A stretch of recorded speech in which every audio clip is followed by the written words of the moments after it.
সাবিলার যে কমার্শিয়াল ফিল্মে এই যে অভিষেক, এটা এত প্রপার একটা লঞ্চ আমি মনে করি অ্যাজ এ প্রডিউসার, এবং আমাদেরকে আরও আশান্বিত করে যে সাবিলাকে নিয়ে আরও অনেক কাজ আমরা করতে পারবো। একটা সিক্রেট হচ্ছে, সিক্রেট বলে দিবেন? হ্যাঁ বলে দিই আজকে সিক্রেট একদম। একটা সিক্রেট হচ্ছে রায়হান রাফি, আমার 5টা ছবির মধ্যে 3টা ছবির পরিচালক হচ্ছে রায়হান রাফি, এটা একটা সিক্রেট। 2 নম্বর সিক্রেট হচ্ছে, দেখেন প্রডিউসিং যে বিষয়টা, এটা আপনাদেরকে ক্যামেরায় কখনো আলোচনা করা হয় না। আমি যে কমপ্লিমেন্টটা সবসময় পাই আমার আর্টিস্টদের কাছ থেকে অথবা ডিরেক্টরদের কাছ থেকে, সো প্রডিউসিং কিন্তু নট জাস্ট ফাইন্যান্সিং। সো আমরা টাকা দিয়ে দিলাম, আচ্ছা রাফি একটা সিনেমা বানায় নিয়ে আসো, আপনি রাফিকেও জিজ্ঞেস করতে পারেন, যতগুলো সিনেমা আছে প্রত্যেকটা স্ক্রিপ্ট লেভেল থেকে শুরু করে প্রতিটা জিনিসে সারাক্ষণই আমাদের একটা আলোচনার মধ্য দিয়ে, একটা ডায়ালগের মধ্য দিয়ে সব মানে ওই আপস অ্যান্ড ডাউনস চলতেই থাকে। এই মুহূর্তে আমরা জানি এটা করছি, আবার আগামীকালকে রাফির মাথায় কিছু একটা এসছে অথবা আমার মাথায় কিছু একটা এসছে, সো আমরা সেটাকে কম্বাইন করে একটা বেস্ট আউটপুট দেওয়ার চেষ্টা করি, এবং আমরা সবসময়ই চেষ্টা করি যে দর্শকের পালসটা বুঝে কাজ করার জন্য। দেখেন সারা পৃথিবীতে আগে কি ছিল, যে 2টা ঘরানা, যে একটা আর্ট হাউস ফিল্ম, একটা হচ্ছে পপুলার জনরার ফিল্ম। এখন কিন্তু সারা পৃথিবীতে এটা আর নাই। আপনি দেখবেন যে যেই সিনেমা অস্কার পাচ্ছে, যে সিনেমা কান ফেস্টিভ্যালে ভালো করছে, দেখবেন যে সেটাই আবার হয়তো ব্লকবাস্টার হয়ে এসছে। সো সারা পৃথিবীতে এখন popular genre at the same time আপনার ক্রিটিক্যালি অ্যাক্লেমড হচ্ছে, এই কম্বিনেশনটাই কিন্তু কাজ করছে। সো আমরা প্রডিউসিংয়ের জায়গা থেকে ওইটাই করার চেষ্টা করি, আমরা দর্শককে ইগনোর না করে দর্শক কী চায়, দর্শকের পালসটা বোঝার চেষ্টা করি, অ্যাট দ্য সেম টাইম একটা ভালো গল্প বলার চেষ্টা করি। সো সেই জায়গা থেকে আমার মনে হয় কাজ করছে, হয়তো আশা করি ভবিষ্যতেও করবে। এই ধরনের ঘটনা কিন্তু অহরহই ঘটে থাকে।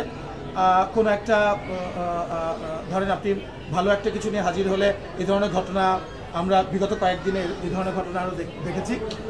তো আমার কাছে মনে হয় কি, হ্যাঁ আমরা প্রডিউসার হিসেবে তো ক্ষতিগ্রস্ত অফকোর্স হচ্ছি। একটা সিনেমা হুট করে একটা আউটলেট বন্ধ হয়ে গেল, সেটা যে কারণেই হোক না কেন, সেটা তো খুবই ফ্রাস্ট্রেটিং আমাদের জন্য।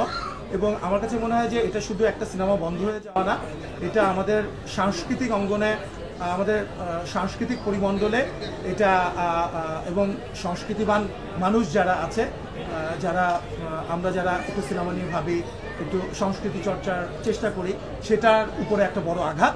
এবং আমি মনে করি দেখেন এটা নিয়ে আসলে আমরা অনেক কিছু বলতে চাই না। সাধারণ মানুষ, বাংলাদেশের মানুষ, সংস্কৃতিবান মানুষ যারা আছে, তারা আসলে সবসময় দেখা গেছে এই ধরনের বিষয়গুলোকে রেখে দিয়েছে, এবং প্রডিউসিংয়ের জায়গা থেকে হয়তো আমরা একটুখানি ক্ষতিগ্রস্ত হলাম, কিন্তু এন্ড অফ দ্য ডে কিন্তু এটার বিরুদ্ধে সবাই সোচ্চার হচ্ছে আমি দেখেছি। এবং বাংলাদেশের মানুষই আসলে এটা ফিক্স করবে যে কোনটা হওয়া উচিত আর কোনটা হওয়া উচিত। প্রশাসনের কিছু কাছে কোনো চাওয়া আছে? প্রশাসনের কাছে তো অফকোর্স চাওয়া আছে, যে প্রশাসনের তো অফকোর্স উচিত এই বিষয়গুলোকে, যখন একটা সিনেমা মব করে বন্ধ করে দেওয়ার চেষ্টা করা হয়, সেটা তো অফকোর্স খুবই, আবারও বলছি, খুবই ফ্রাস্ট্রেটিং। এবং প্রশাসনের কাছে তো আমার মনে হয় প্রশাসনও সেটা নোটিস করেছে, এবং তাদের কাছে তো আমাদের সেটা আমরা চাই প্রশাসন সেটার ব্যবস্থা গ্রহণ করবে বলে আমরা আশা করি। আমরা এই জিনিসটা ফিল করছি যে গত 2 বছর ধরে, এবং এবার তো তাণ্ডব রিলিজ হওয়ার পর অ্যাবসলিউটলি বাংলা সিনেমার যে একটা উন্মাদনা তৈরি হয়েছে, এবং দর্শকরা বিদেশি সিনেমা এবং বাংলা সিনেমার মধ্যে বাংলা সিনেমাই চুজ করছে, তো সেটা একটা বিশাল পজিটিভ দিক। আমার মনে হয় যে সেই জায়গা থেকেই মাল্টিপ্লেক্সের প্রদর্শক যারা আছেন, তারা কিন্তু আমি দেখেছি যে প্রথমে যতগুলা হলিউডের সিনেমার শো ছিল, সেই শো কিন্তু আস্তে আস্তে কমে গেছে, খুবই কম সংখ্যক শো চলছে আমি দেখেছি। এবং তাণ্ডবের শো আপনারা জানেন যে, দেখেন আমরা যতই বলি না কেন যে প্রচুর শো চাই, প্রচুর শো চাই, একটা ক্যাপাসিটি তো আছে বাংলাদেশের, এটাই তো আমাদের জন্য সংকট।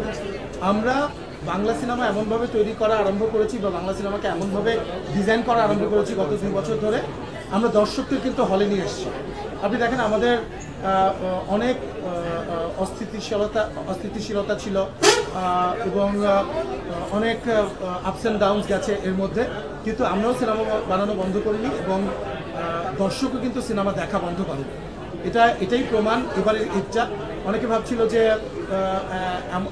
এত বড় একটা রাজনৈতিক পট পরিবর্তনের পরে মানুষ আসলে সিনেমা হলে আবার অভিমুখী হবে কিনা, আপনারা তো দেখলেন, আমি আপনাদেরকে বলেছি যে আমার কাছে যখন হল রিপোর্টগুলো আসছে, আমরা তুফানের সময় বলেছিলাম যে গত 30 বছরের ইতিহাসে এত বড় হিট এবং এত দর্শক আমরা কখনো পাইনি।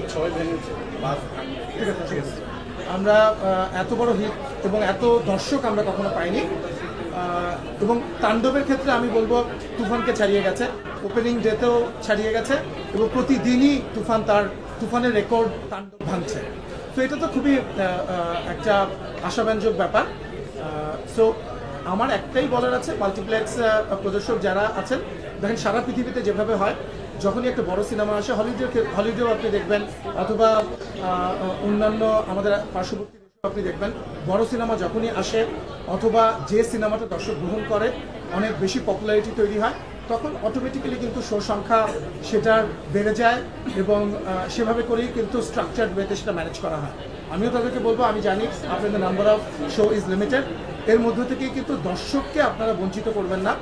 আপনারা আমাদের ধরেন তাণ্ডবের আগামী 4 দিনের কোনো সব টিকিট বিক্রি হয়ে গেছে, সো আপনি দর্শককে বাধ্য করার দরকার নাই যে পঞ্চম দিনে আপনি দেখেন। সো পঞ্চম দিনে আসলে দর্শক সেই হলিডে মুডে থাকবে কিনা বা সেই সিনেমাটা দেখার মুডে থাকবে কিনা সেটা তো আপনি জানেন না। সো রাফি যেটা বললো আমি একদম একমত। তো আপনারা একটু স্ট্রাকচার্ড ওয়েতে সেটা ম্যানেজ করেন।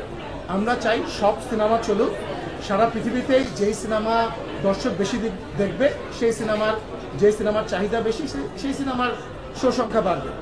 তো আমার জন্য দুর্দান্ত এবং প্রথমবারের মতো দর্শকদের সাথে বসে নিজের সিনেমা দেখেছি, একদমই অন্যরকম একটা ফিলিং। এবং সেই সাথে আমার কাছে অনেক ভিডিও এসেছে যে সিঙ্গল স্ক্রিনে যখন লিচুর বাগান চলছিল তখন সবাই সেটা কিভাবে এনজয় করেছে। সো অবশ্যই এবারের ঈদটা আমার জন্য একটা স্মরণীয় সময় হয়ে থাকবে। আচ্ছা, আমি সাবিলার সাথে আমি একটা জিনিস অ্যাড করতে চাই। আপনাদের যত প্রশ্ন আমি দেখলাম সাবিলার কাছে লিচুর বাগান নিয়ে, আমি আপনাদেরকে একটু জানাতে চাই, লিচুর বাগান তো একটা গান। আপনারা যদি সিনেমাটা দেখেন, সাবিলার পারফরমেন্স দেখেন, তাহলে আপনারা মুগ্ধ হবেন।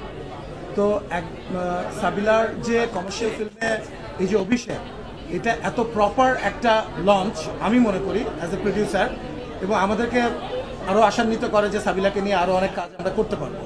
কারণ লিচুর বাগান তো আপনারা কিন্তু সবাই অফকোর্স। সো না, আমি যেটা বলতে চাচ্ছি একটু শেষ করি, সেটা হচ্ছে লিচুর বাগান তো একটা পারফরমেন্স, সেটা আমরা সবাই, আপনারা জানতেন না আমরা জানতাম, সাবিলা খুব ভালো নাচে এবং সাবিলা সেটা প্রুভও করেছে এবং বিউটিফুল কেমিস্ট্রি আমি দেখেছি শাকিব ভাই এবং সাবিলার। এছাড়া আপনারা যদি সাবিলার যে কয়েকটা সিকোয়েন্স আছে